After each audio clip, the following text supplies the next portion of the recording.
Hey everybody, it's time again for some more tips and tricks on the Festool system. First tip, when you are changing a blade, engaging FastFix on your TS60, the first thing you do with any track saw, you unplug it. All right, now on the TS60, the depth has to be past 25 millimeter. And then when I engage the FastFix, three things happen. One, it locks the blade down into position to change the blade. Two, it locks the arbor. And three, in case you didn't unplug it, it locks the switch out so you can't cycle it on. We need to undo this 5 millimeter screw. So we need a 5 millimeter hex wrench. And guess where it is?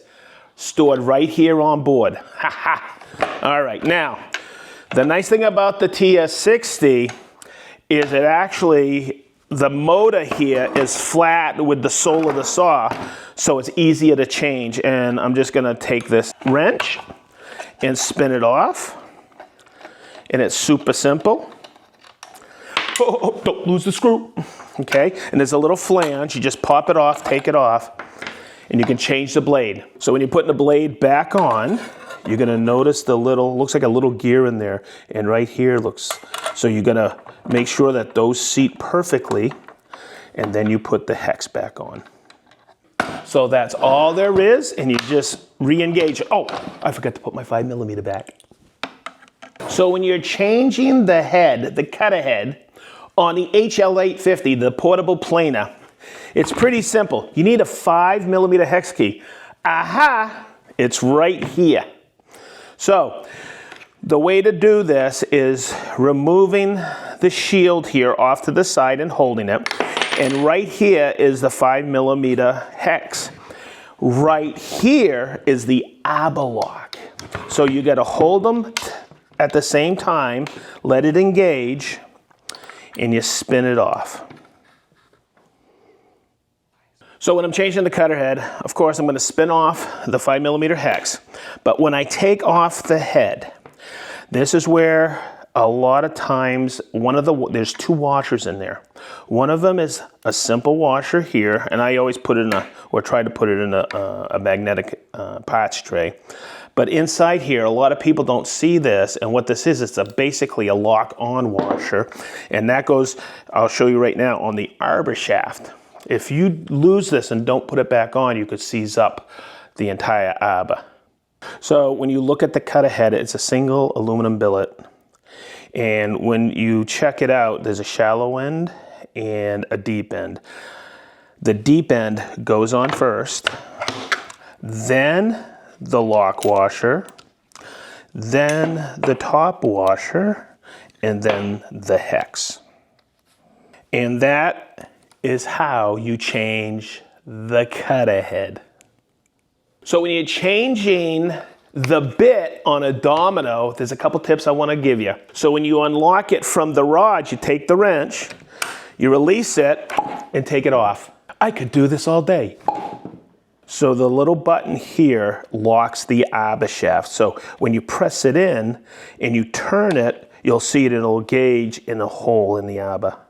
So on the cutter, there's some flat spots. So you take the wrench and you just spin it and break the tension and spin it off. It's that simple. Now here's another tip. When you are threading this back on, you do not have to put a lot of tension on it, just a little snug. That way there, it doesn't seize to those threads. So on each of the bits, there's a 4 millimeter, 5, 6, 8, and 10 millimeter. The ones I always had a problem reading, it says it right here, a 6 and a 5. And they look almost the same size. So what I found is all of the bits have a strong shoulder except for the 5. It actually is fluted back. So it's a quick recognition to know that's the 5. I could change bits all day. So let's continue the thread and change the blade on the Kapex, and there's a couple things I always do. First thing I do is I bring it out and I lock the slide so it's out here and I have plenty of area to change the blade. Then what I do is I lift this up, turn it, and tilt it ever so slightly so when I'm taking this off, this flange nut, the blade doesn't fly down. Okay, so when I put it in FastFix, it locks the ABBA shaft and it locks the power off, but I always unplug it. So this is the 6mm wrench. It's stored in the back right here. It's also taken down right here because this is an older model Kapex where this part here needs to flip back. It is actually a nut protector. So remember, this is a reverse thread. It is a righty-loosey, lefty-tighty. So when you take it off, you remove the hex like this. Okay, and then you remove the flange nut. And what I see a lot of people struggle with is lifting this blade guard. So what I do is I lift it up here and I hold it here and I just take it off. And once again, why do you change a blade? To clean it? To go get it sharpened? Or to cut a different material and put a different blade for that material on there? So it's just the reverse to put it back on. You just take it, you lift it up, hold the blade guard there, and just slide it up in there until it engages on the ABBA like that. And then it's a locked ABBA, so you take that flange nut, put it on there, and it's a lefty-tighty. You'll feel it, it'll just snug, and then it'll remain in tension and because of the rotation of the blade.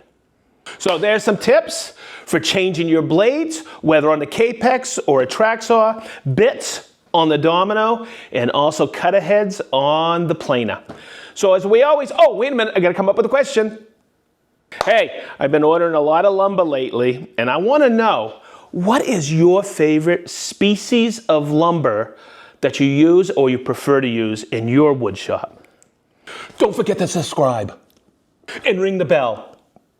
So as we wrap this up, as we always say, be positive, stay sharp, and we mean whoop, whoop, whoop, whoop, wicked sharp.